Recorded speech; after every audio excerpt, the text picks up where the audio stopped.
getting sick. It's the most wonderful time of the year. It's sick season.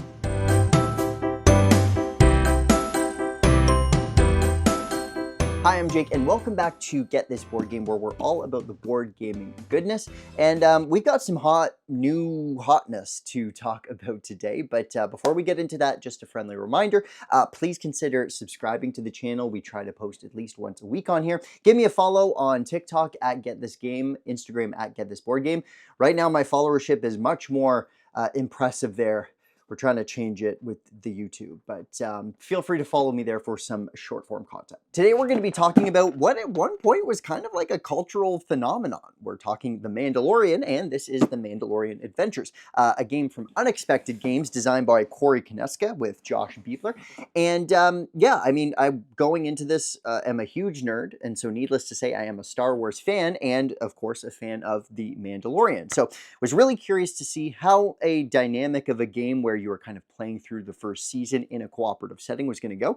This game comes with an absolute outstanding pedigree in terms of the design. If there was out there in the world a kind of king of space, it might very well be Konieczka, because he has made other games like Battlestar Galactica, which is another kind of cooperative, semi-cooperative situation.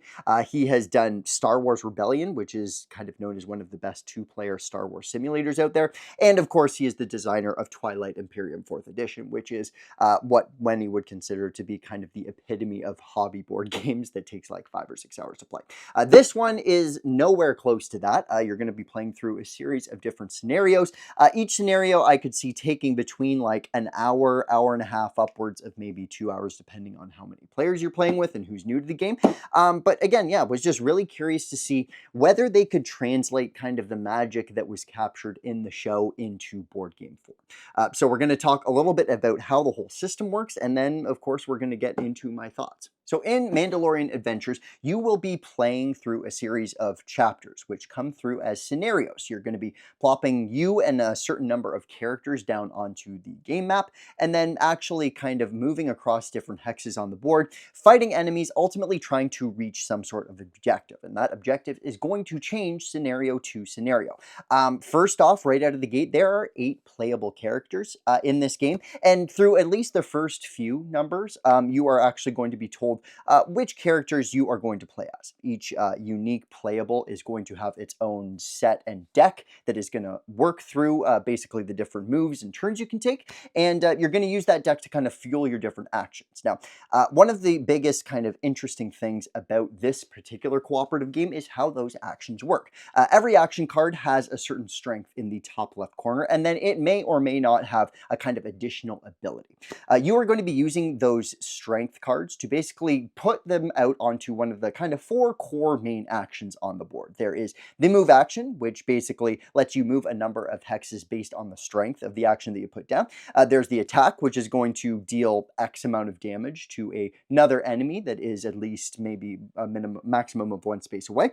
And then there's a couple other actions, including intel, which basically lets you look ahead at some of the face down potential enemies on the board, so you can kind of, again, gather that intel and map out your moves a little bit better. And then the plan action, which is going to let you basically flip over from this plan deck that have some kind of one-time abilities that you can use at any point that are really going to kind of help fuel some of the advantages that you can gain in the game. Like I said, every single scenario is going to be slightly different. Sometimes you're going to be doing a pick up and deliver situation. Hint, hint, obviously the child is going to be the thing you are picking and delivering. Other times you might be looking for a certain objective somewhere on the map to escape from a bunch of enemies, but everything is kind of different. But the other thing I really want to call out here first and foremost is that turn structure of you placing down actions is generally how the game is going to go. But what separates it from a lot of other cooperative games is this idea of how the enemy turns are going to work. You see, in a lot of typical cooperative games, you will basically, everyone will take their turn, and then a monster or an enemy effect will happen. This usually involves some sort of event deck where you flip over a card. It tells you how the enemies react or what the enemies do. It's always typically bad, and then you move on to the next turn. What separates things here is that actually those action cards and the specific strength of those action cards is going to play a lot into how enemies react. You see, every single action in those different rows has a threshold that you can build up to of a max of 5.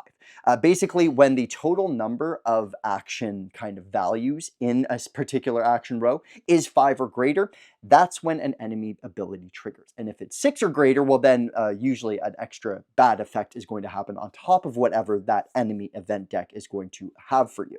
This is really interesting because what ends up happening is that the amount of stuff that you do on your turn is equal or kind of greater sometimes than what an enemy can do on their turn. You can actually set yourself up so that you're only going to be having to play a couple of actions down, but actually never have the enemy trigger. You can get through an entire turn or maybe even an entire round of all characters making some moves and getting set up to win the game without the enemies actually being able to do or react in any way. This sets up this kind of crazy balance in that, you know, how you want to put forward your kind of effort into any given turn. Do you want to kind of spread the love doing a lot of little moves so that you can kind of get out in front of yourselves and out in front of the enemy before they do anything? Or are you at the point of the game where you just want to go all in on one particular action because it might help you get over that edge to actually win? So again, we'll talk a little bit more about how that action system works, but really, really interesting here. Again, I'm not going to spoil anything for you, but after you have beaten the kind of intro scenario where you learn about the game, you're going to be continuing through the other scenarios. There's some other things going on. There are certain effects that might have you impact what an enemy does if you move in and out of their space. It might impact kind of adding additional strength tokens to some of the different actions, which again are going to trigger other enemy moves a little bit quicker. But ultimately, this is very much a move around a map, little bit of a dungeon crawl, fighting enemies and trying to uncover tokens to eventually beat any given scenario. Okay, so let's quickly recap. This is a cooperative board game where you are working with a very famous and noteworthy IP, moving your characters around a board trying to complete a series of missions. Now, when I describe it like that, it sounds like every other IP-based cooperative game ever, some of which I've talked about on the channel. There are a bunch of Marvel games that does this. Stranger Things, The Upside Down does this. There's even other Star Wars games that do the same thing.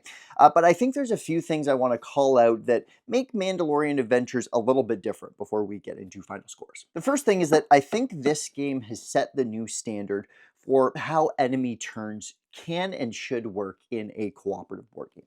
Like I've called out in the overview, typically when you play a cooperative game, you will basically either take a turn or everyone on your team takes a turn and then the enemy takes their turn, usually simulated through some sort of complex, complicated system, as well as usually some sort of event deck that is always bad and always kind of sets your team back. Well, what they have done here with that action selection system, I think, is so revelational.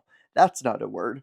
I feel like I do that once an episode, but it was a revelation for me because it makes you think and play smarter and put more strategic thought into your actions.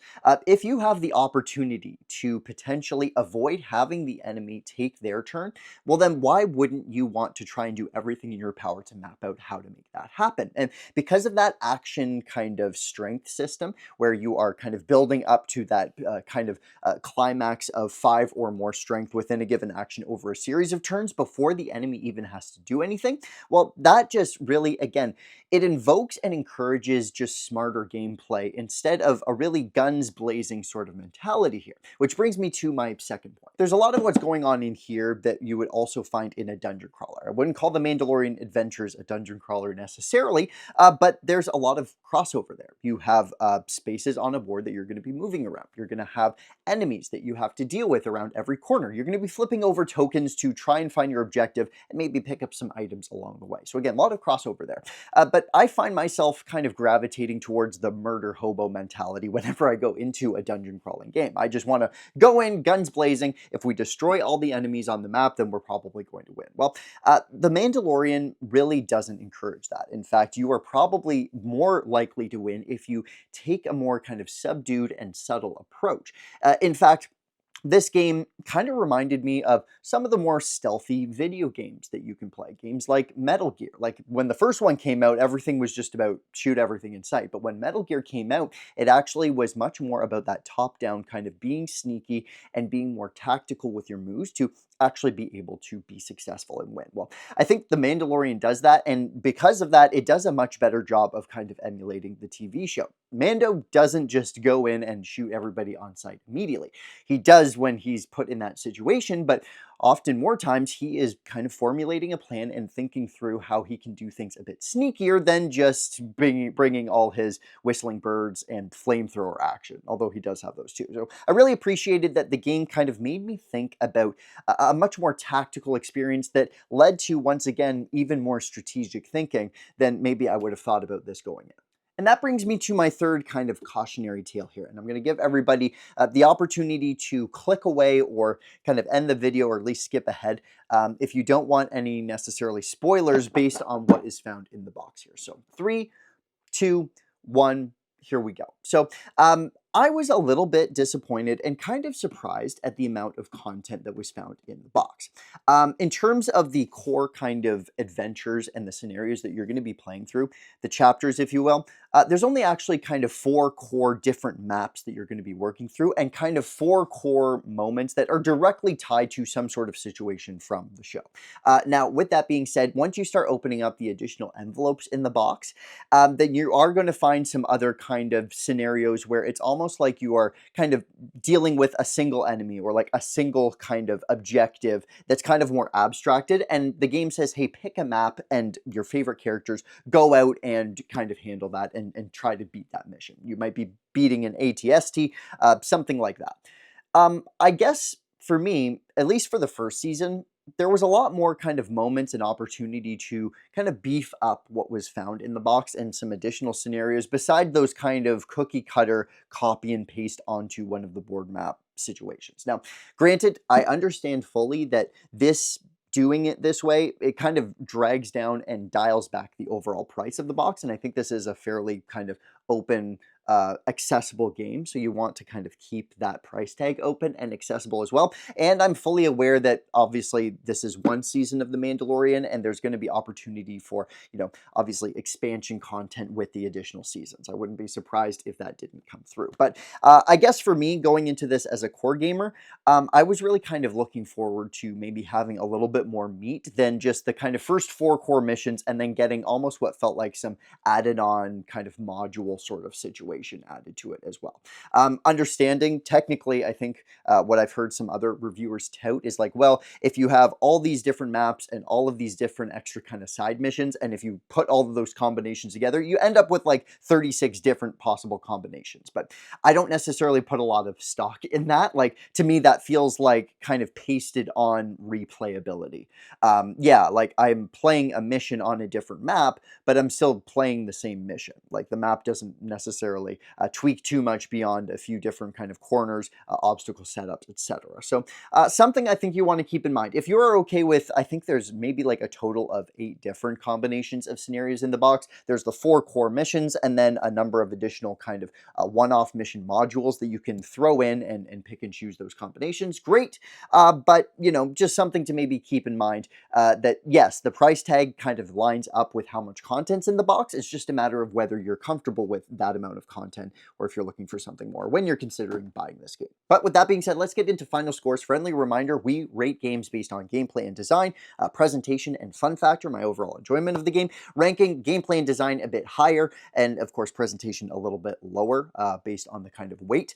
For gameplay and design, this is solid. This gets an 8 out of 10 for me. Like I said, the new kind of way that enemies are triggered to take their turn, I really hope other kind of cooperative systems adopt this kind of action selection and action strength system to kind of make it a little bit more interesting and tactical and make you prepare just that much more for how you're going to handle the rest of the game. I also really appreciated the different combinations of characters. Each character of the 8 you can play as has their own unique deck, and I think the play styles were really varied and interesting to me. So really appreciate when a game can do that, especially a cooperative game where you kind of get to pick and choose different play styles when you're playing with your friends. Presentation, this is going to get an 8.5 out of 10. The box is very acceptable. I think the kind of storage solution combined with the kind of different tokens and the card quality makes sense for a game that's going to cost about $35. I also appreciate that they didn't just take stills from the TV show. There was actually time spent with respect to the art of the game where they actually kind of make you feel like you're watching and seeing The Mandalorian without it just being a still cut from the show. And then finally, fun factor is going to get a 7 out of 10. Very reasonable in terms of my enjoyment of this game. I played all the way through all of the missions. I think the only kind of crux for me would be that little note about that I mentioned in the spoiler section about how much content is in the box. So again, just something you want to maybe think of. I kind of got to the end, it was like, okay, yeah, I have these extra little modules, but that's really all I need to see with this game. So replayability factor here may be a factor for you. Overall though, when you crank everything out and weight the different categories differently, you are going to get a final score for me of 7.8 out of 10 for The Mandalorian Adventures. I think this is a very admirable look and different way of thinking about a cooperative system. And I think if you are a fan of The Mandalorian, if you have friends in your circle who are fans of The Mandalorian as well, and they don't mind getting walked through a kind of cooperative system like this, then it might be very well something that you're going to want to try out. That's going to be it for today. Again, if you like The Mandalorian, if you like Star Wars, would love to let you know your thoughts in the comments about whether this game is going to be the fit for you. I can answer any other kind of residual questions as well about the game if you want to put something in the comments if you're considering getting it. But again, as always, consider subscribing to the channel. Like I said, leave a comment, turn on notifications to see when my next video is going to go live. We're coming up on a new month, so obviously I'm going to have my kind of roundup for October of the favorite games that I played for that month. And as always, thanks for playing with me.